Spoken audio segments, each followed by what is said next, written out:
Want to make the most of your short break in Seattle? Then I recommend the Seattle City Pass. One ticket gives you entry into the Space Needle, Aquarium, and up to 3 other attractions. Welcome to Travel with Zan. In this video, I'll show you where we went and how much we saved. The Seattle City Pass can be purchased online or at the attractions, and I'll link the website below.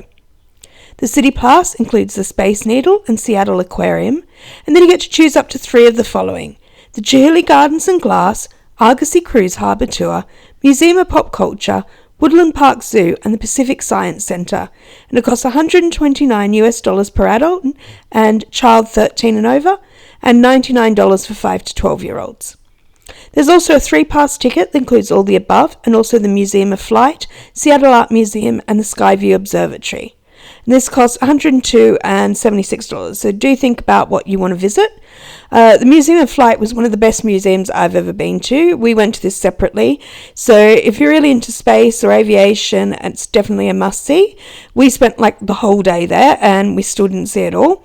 So the highlights for me were at the actual Soyuz capsule, like a real one, Concorde, and the Amelia Earhart exhibition that even had a piece of her plane from the repair from her last trip, not from obviously the plane that crashed and they didn't find. If you're finding this video helpful, then please do like and subscribe. It costs you nothing to subscribe, but it really does help my channel grow. So the attractions we went to was the Space Needle twice, the Museum of Pop Culture, the Harbour Cruise, Chihuly Gardens, and the Seattle Aquarium using the pass. So our first visit was to the Space Needle. We caught the monorail. So this is a just under a mile monorail that runs along 5th Avenue between the Seattle Center and Westlake Center in downtown Seattle. It doesn't make any stops. It was quite handy from our hotel, so it was quite a fun experience for us. So like a slightly different way of traveling. Thought it was pretty cool. We used to have one of these, a monorail in Sydney, so it was a bit nostalgic for me.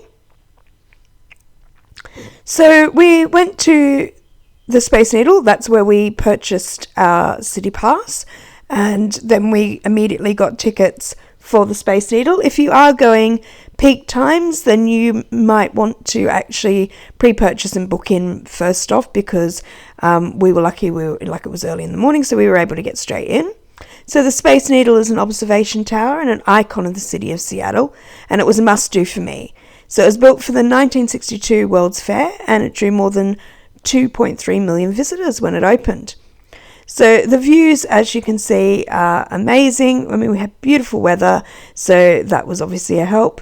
But yeah, I really am getting over my fear of heights and enjoying going up these towers and the amazing views, and even got to see Mount Rainier, which I, for some reason, have a bit of a thing for. So there is some food and drinks available up there, but it's mostly for the views during the day. So there is a small revolving bar, restaurant area. We did go there actually when we came back in the evening. So it's a glass elevator up and down, so it's pretty cool. So then after we came out of the Needle, we went just next door to the Museum of Pop Culture, known as MOPOP. So this is a non-profit museum, and it's dedicated to popular culture, as the name would say. So yeah, this is right next door, so easy to get to. I really quite enjoyed this. It was founded by the Microsoft co-founder Paul Allen in 2000 as the Experience Music Project, and there's lots of memorabilia and interesting exhibitions, as well as they do have some major exhibitions that change as well. So if you're into, pop culture, music, movies, there was a lot of great Star Wars and Star Trek stuff there. I definitely recommend going. I quite liked this Death Star, obviously. Was one of my favourites there. So after the Museum of Pop Culture, we walked down to the harbour to take the Argosy Harbour Tour. So I wasn't so sure about this one, but this was an actual highlight for us. So these Argosy Harbour Tours, they're 1 hour around the Seattle Harbour, and you get stunning views of Elliott Bay, the skyline, and historic landmarks as you go around. And there is a guide on board, and he talked for a large part of the hour, giving you really interesting history of some of the buildings we went past, We even saw some local wildlife.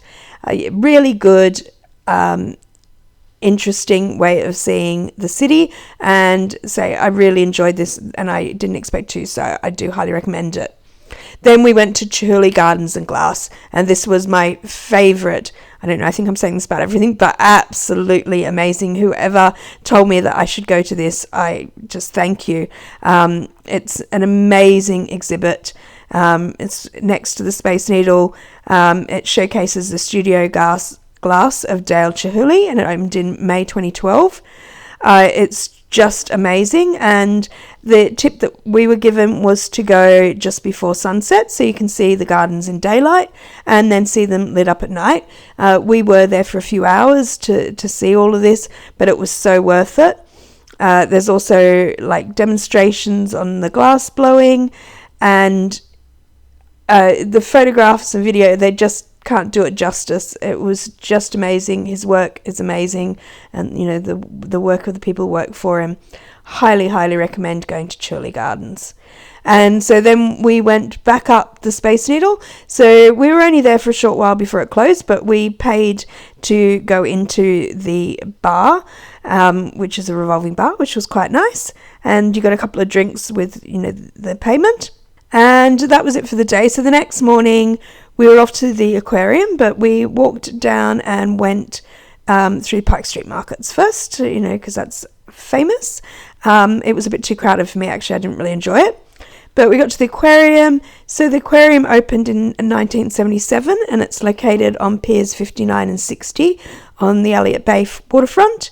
We were only there for a quick trip, but, you know, it was good fun. Loved the sea lions and everything there. So yeah, I highly recommend getting the Seattle pass, and highly recommend everywhere that we went to. So then it was time for our flight back to Australia, and off we went. So that was the end of our long trip, the Trans-Pacific via Japan and Alaska. Plenty of videos about that available on my channel, and also up to Canada, where we road tripped for a while before coming back to Seattle. So I hope you've enjoyed this video. If you did, please do like and subscribe. And if you want to check out any more of my videos, then please check out my channel. Thanks a lot. Till next time. Bye.